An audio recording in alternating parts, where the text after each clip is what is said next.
Reading with your kids. Hola, ni hao, konnichiwa, assalamu alaikum, shalom, jambo, bienvenidos. Hi, my name is Jedley, and this is the Reading with Your Kids podcast. We are coming to you from the beautiful neighborhood of Reedville in the southwest corner of Boston, Massachusetts. Please be sure to subscribe to the show on the iHeartRadio app, on Spotify, Apple Podcasts, wherever you find your podcast. It's time for another STEM Tuesday edition of the show with our friend, our dean of all things STEM and STEAM, Jennifer Swanson. Before Jennifer joins us, I want to let you know that this episode of the Reading with Your Kids podcast is brought to you by Big City Dance, a great new picture book from Virginia Doherty. Mo Doodle is a country mouse who decides to move to the big city. He's looking for excitement and adventure. And he finds plenty of fun. But he soon realizes that he's so homesick and missing his friends. Kind of like a lot of us. The Big City Dance is told in a bouncing rhythm and rhyme and incorporates dance movements for young listeners and readers. Discover how Mo solves his problems while exploring and living in the big city. This book is ideal for children from 3 years old and up. It's Big City Dance by our friend Virginia Doherty. Joining us on the line right now from Jacksonville in Florida. What a great part of the world. I really love Jackson. I really do. I really love Jacksonville. Our guest today is our dean of all things STEM and STEAM, the award-winning science writer, Jennifer Swanson. Jennifer, welcome back to the show. Thanks for having me, Jed. It's always great to be here. I am really excited to have you back, and I'm really excited for this edition of STEM Tuesday. We're talking about transportation. Yes, planes, trains, and automobiles, and more. I love it. We're talking about Jacksonville. I have actually traveled from Jacksonville to Florida in each one of those modes of transportation. Huh. Train, really? I did. Well, we went through Jacksonville to Orlando. Oh, okay. Yes, okay. yes. And that was quite an adventure. And I shan't do it again. The trains in the U.S. are not at all like the European trains. Some of them I've heard. I haven't been on one. I would like to be. Mm-hmm. But some of them work really well. But one time we were looking at trying to get way up north, and the problem from Jacksonville is you have to go basically up to D.C. and then west. So it kind of adds a lot of time. Mm. But yeah, that's cool. I haven't tried the trains in the U.S. Well, we did it a long, long time ago. And I really love trains because you sit down, you relax, you get to see a lot of the country. The train, once you pass D.C. and you're down south, it's beautiful. Taking the train through the Northeast Corridor is not so beautiful. You get to see some of the worst parts of Baltimore, Philadelphia, Boston, Hartford, not Hartford, but New Haven and all those places. And they do have the Acela train here in the Northeast, which is our version of the bullet train. Unfortunately, it can only get up to 3/4 of its top speed, and it can only do that for maybe 30 or 40 miles on the trip between Boston and DC, because the tracks are so old and there's so much congestion. It can't get up to that top speed. Yeah, but I do love traveling by train. I think it's fun, and then I'm not a fan of driving, so anytime that I could just sit back and look out the window, that works for me. All right. Well, I do love to drive, and I've had driven down to Florida probably a half dozen times, and it's always an adventure. Anybody traveling down 95 on the East Coast, when you hit North Carolina, you start seeing these signs. South of the border, 99 miles away. South of the border, 98 miles away. The whole town. And then you get so excited, and then you pull into south of the border, and it is a gift shop. Yeah, it is. Although I think it's bigger than that now. Now they have like some little things you can do, and I think there's like a carousel and some of the other stuff. But yeah, I remember that. Yeah. Yeah, it's fun. So we're talking a little bit about that in this book list for this month. So if you're looking up STEM Tuesday and you want to find out where the book list is, this one is actually from October 2019. So you can go to our website, stemtuesday.com, and you can search by month. So you could look up transportation, or you can search by October 2019. So on the book list, my book, which we've talked about many times here, is Save the Crash Test Dummies by me, and it's illustrated by Tamika Grooms. And that is a fun look at the history of car safety engineering, kind of through the lens of a crash test dummy. It's a lot of fun, and if you ever have me come to your school, if you see my presentation at the National Book Festival, my presentation is, do you have what it takes to be a human crash test dummy? I don't know, but I think I'll pass. Most adults do. Although, a lot of them will say, when I ask if they would be a crash test dummy and ride in a self-driving car, a lot of them say, maybe I'll give that a try. Yeah, that I could see. But coming out the front of the windshield, maybe not. No. Well, one of the things they have here in Massachusetts, the state police have a little display to encourage people to wear their seatbelts. And so they have a car and they have a couple of crash test dummies and they push a button and then the car starts doing these somersaults. And you look inside and here the dummies are flipping and flopping all around inside the car, and it's like it's not a great life being a crash test dummy, but thank gosh we have them. Yes. So because that's how we figure out safety features. Yeah. Okay, so a couple other books on this list. Of course, we have Terrific Transportation Inventions by Laura Hamilton Wassman. She has wild and wacky stories of how the inventions we take for granted came to be. And in this, it talks about how did we figure out how to launch humans into space. Ooh. And then for those of you that are really interested in Elon Musk, there's Elon Musk and the Quest for the Fantastic Future by Ashley Vance. And Elon Musk, if you're not familiar with him, he is a billionaire who actually creates cars, is dabbling in energy, and is working on sending people to space. So he does pretty much everything. He's a pretty big inventor, kind of innovative type of guy. And then we have Milestones of Flight from Hot Air Balloons to Spaceship One. So this one is a really cool look at transportation history. Like, how have we traveled all these years, and how did we come up with all of these innovations to move from hot air balloons, which will take you, only a certain place up, to a spaceship, which will take you all the way up into space?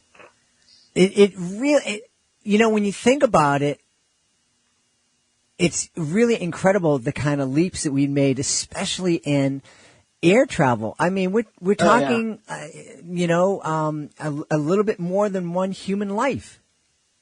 Yes. Exactly. Yeah. It's kind of crazy how technology has really taken transportation very far from where it used to be. Yeah. And then, for the second week, we have In the Classroom, so ideas. And here's another book, too, for those kids that might be concerned about being eco-friendly. So this is called Green Transport, Exploring Eco-Friendly Travel for a Better Tomorrow by Rainey Iyer. So this talks about, of course, climate change and the effect travel has on it, and how you could the different types of fuels that we're using, and how we're kind of going more towards fuel efficient cars and trying to get away from maybe oil and gas to fuel our cars. We're doing electricity. They're even experimenting with solar panels. I don't know that one's going to take off because, the whole going really fast, and what if it's raining, and, you know, all that kind of stuff. But electric cars, you can find a lot of them out there, or some of them are hybrids, of course. So you have electricity and you have fuel, just in case. But one of the activities you can do with this, and this book in particular, is you could have the kids read the book and then have them design their own plane, train, ship, or car that runs on clean fuel and does not harm the environment. I just imagine kids are so creative. These would be probably really amazing pictures, don't you think? Yeah. Absolutely. Yeah. And that's really fun to challenge your kids, whether it's in the classroom or at home, to kind of come up with, hey, how are we going to move without gasoline, and what kind of ideas do you have? And, you know, I bet you Elon was thinking about some of those ideas when he was a tot. He probably was. Yeah.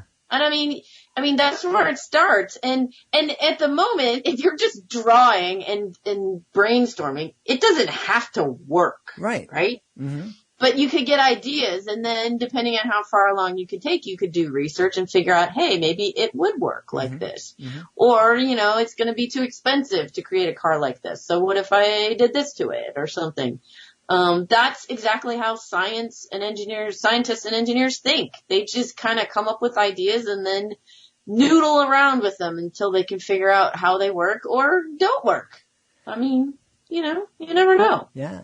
And I think that's part of the fun. I haven't been very creative in terms of science and engineering, but when I'm working with someone in creating something for the theater, or, you know, a new magic trick or whatever, and as you come up with something that sounds like a preposterous idea, and then you put it out there, and the minute you say it, you go, oh no, that's ridiculous. It can't work. And then somebody else says, well, it can't work that way, but we can try this and we can tweak this. And then suddenly you're collaborating with people and you're making it happen. Yes, exactly. I mean, and that's pretty much how everything works these days, honestly. Yeah. Let's see. In the third week, we have Writing, Craft, and Resources. This one is by Heather Montgomery, your favorite. Yes. And she is talking about getting into character. So we're talking a little bit about writing the books. Now, when you look at these books, you wouldn't necessarily think that there's a character in the book. I mean, of course, there's a character in the Elon Musk book because that's about Elon Musk. So it's more of kind of a biography. But, you know, who are the characters in the Save the Crash Test Dummy books? Well, it would be the crash test dummy, right? But what you can kind of take the book apart a little bit if you want to do a book talk or whatever, is figure out where the crash test dummy is speaking, figure out kind of, does the crash test dummy have a different voice when it's speaking from the rest of the book?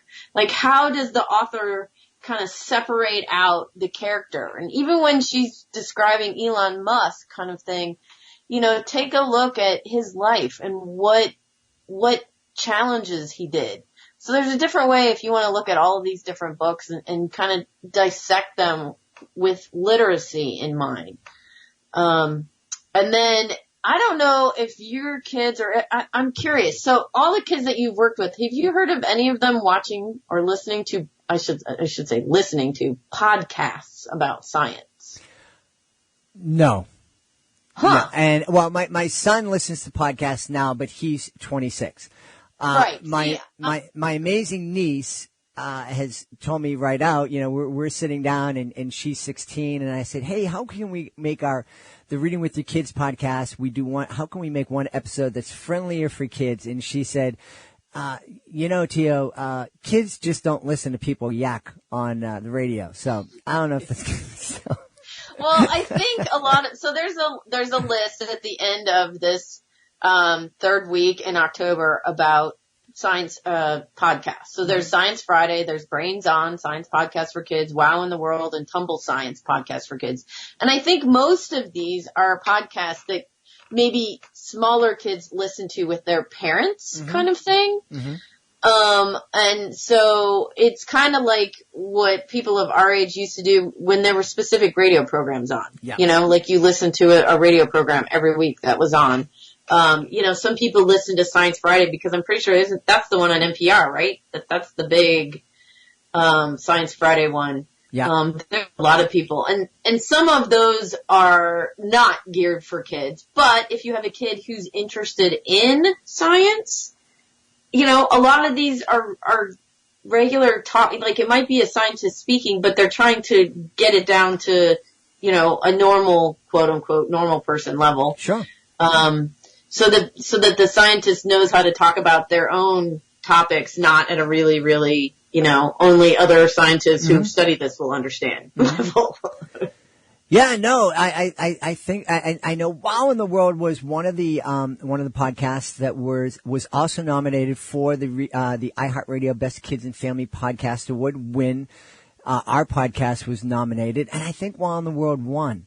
So that's a great podcast. Also, I'm very familiar with Brains On as well. I think podcasting is a great thing for families to listen to in the car, you know, pop that on, whether it's an audiobook or an interesting podcast that's accessible for kids. It's a great way to start some conversations between parents and kids. Yeah, exactly. And, you know, I mean, it keeps them off the phones, right? Yeah. I mean, if you make the rule that while they're listening to the podcast, they need to, you know, have a conversation or whatever. So for my day job, I'm a middle school science teacher for Johns Hopkins Center for Talented Youth. And I put out a question of the week twice a month. And it can be, kids can, you know, write in. It could be anything as, you know, what is on the surface of Mars? Why is the sky blue? Whatever.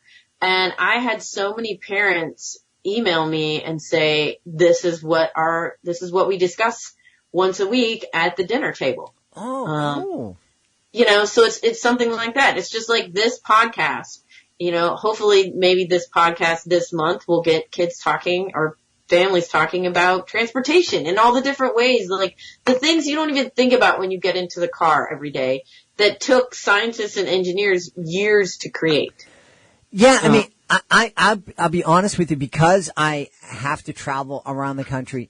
I am very much aware of transportation and how blessed we are.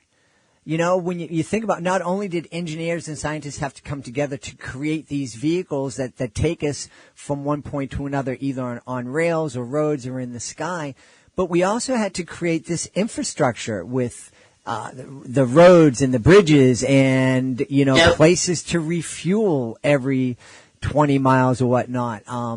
I remember, and the fact that, you know, here in the United States, we are so blessed with this highway system where we're able to get from Boston to New York, you know, without traffic. I can drive in 3.5 hours. Yeah. Which is incredible. I remember being down in Panama thinking, let's take a trip up to San Jose, Costa Rica. It's only, a couple of 100 miles. That should only take us, 4 or 5 hours. And then people said to us, the roads are a little bit different. It might take you 15 or 20 hours. Ooh. And I'm like, oh my goodness. Wow. I mean, yeah, you don't even think about it. I mean, all I think about is, geez, all we do is, work on, there's construction everywhere. Yeah, but on the other hand, if there weren't construction, then the roads wouldn't be as good. Right. So. Right. But yeah, that's a little different. 4 to 5 hours, 15. Yeah. So we went to San Jose the next year. We flew there directly. There you go. That works. But I do think it's important for us to talk to our kids just to help them understand that how blessed we are. Yes. Well, and also, I mean, maybe this will trigger something they want to do when they grow up. Yeah. You never know. I mean, we always are going to need engineers who want to build bridges and who are interested in building cars. Like my son is a material science engineer and he deals with plastics that they use in cars. So, his job is to help make the plastic flow properly as it goes into the molds. And they, so like to make dashboards and all the side panels of the cars and everything, all that's made out of plastic these days. Wow. And that's, that's one of his jobs to do that. And you might think that that's boring, but it's actually really important. Oh yeah, absolutely. And we're talking about Elon Musk and his SpaceX company and Tesla, the car company. He's also out in California building some kind of underground looping tunnel kind of thing. Oh, I didn't know that. Yeah. For energy or? No, to move people around Los Angeles, underneath the streets of Los Angeles. Huh. Yeah. That's interesting. Yeah. Yeah. I think it would be fascinating just to do a STEM Tuesday, episode on him and how his brain works and how it's different from all of ours. Yeah. Well, there's a lot of ideas. I mean, just like Steve Jobs, who started Apple, they just, I mean, their brains are like, wow, really out there, constantly thinking and moving. And the cool thing is if you have the money, then you can invest and actually create a lot of these ideas that you're doing. Absolutely. That you come up with. Yeah. So anyway, so the last week in STEM Tuesday is a book giveaway. The interview is with me for my Save the Crash Test Dummy. So if you want to go to the website and look it up, again, it's October 2019, or you can look it up under transportation. But don't forget, at the end of every month, whatever month it is, the fourth week, we always have a interview with an author, and we give away a free book, autographed book. All you have to do to enter is go to the blog and leave a comment at the bottom, and you're entered to win. Now, Jennifer's book, for that edition of STEM Tuesday, that's already been awarded to somebody. Yes. But if you are interested in getting Save the Crash Test Dummies or Astronaut Aquanaut or any of Jennifer's other books, you can check out her brand new website. What's the address again, Jennifer? JenniferSwansonBooks.com. Yeah. And also, we haven't talked for a while about your nonprofit down in Jacksonville. How is that going? So that's called Kid Literacy. You can find us at kidliteracy.org. And let's see, this is February 2020. So about 2 weeks ago, we sponsored Kelly Lyons Starling to come to Jacksonville and go to 2 Title I schools. She had her brand new book out, Lift Every Voice and Sing.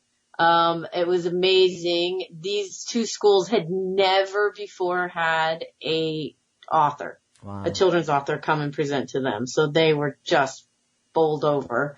And through Kid Literacy, we were able to give each school 75 copies of her book. Wow. Yeah, so that's what we do. If you're interested in helping support us, you can go to kidliteracy.org and donate. But basically what we're trying to do is give an author illustrator experience to a school who's never had one before. And it's very heartwarming. It's great to see these kids' reactions. Yeah, and I know myself, there have been times when I've been the first assembly, a needy school has had, and it's amazing. And the kids are so appreciative of it, and it can really be inspiring for those kids. Yes. Yeah. I agree. It's something that's really, really fun and unique. Like they've never ever seen this before. Yeah. And not to mention the teachers love it too. Yes, absolutely. Well, we love visiting with Jennifer Swanson every month or so for our STEM Tuesday edition. Be sure to check out Jennifer's website. Also be sure to check out the STEAM Team 2020 website and get to know all these great new STEM and STEAM books that are coming out this year. Jennifer Swanson, thanks so much for being part of our show again. Thanks for having me, Jed. Please be sure to join us for the next edition of the Reading with Your Kids podcast. Our guest will be Paolo Mazzucato. Our buddy Paolo is coming back to tell us about his brand new book, A Most Curious Winter's Night. Now, I have to tell you that this conversation with Paolo went in a really unexpected and very powerful direction, and you don't want to miss this. Just let me say that. You don't want to miss the next episode with our buddy Paolo Mazzucato. If you are the author of a great children's book, you're probably feeling very frustrated right now because as we're all working together to flatten out the COVID-19 curve, We're staying at home. We're practicing social distancing. And that means that authors can't do school visits because schools are closed. Authors can't go and do a book signing at a bookstore because bookstores are closed. We can't do readings at a public library because libraries are closed. But we still want to let families know about our books. Families are really looking for great books to share with their kids during this time. Well, we have a great program. It's really helped a lot of authors. It's called the Reading with Your Kids Certified Great Read Program. And if our evaluators believe that your book is worthy of 4 or 5 out of 5 stars, it becomes a Reading with Your Kids Certified Great Read. And with that status comes a whole lot of tools to help your book stand out from the crowd of books that are still being published. To learn more about it, go to our website, readingwithyourkids.com. Click on the Author Services button that you'll find at the top of the page. That'll let you know all about this great program. I want to thank the folks who made today's show so very, very wonderful. Of course, I want to thank our Dean of all things STEM and STEAM, Jennifer Swanson. I also want to thank my amazing team. First, my amazing producer, Fatima Khan. I want to thank my awesome author, Ambassador Peggy Cotto. I want to thank my beautiful wife for all the support she gives me, but most of all, I want to thank you. Thank you so much for taking the time to join us today, and thank you so much for taking the time to make the world a better place by reading with your kids. I'll be looking at you in the next edition of the Reading with Your Kids podcast.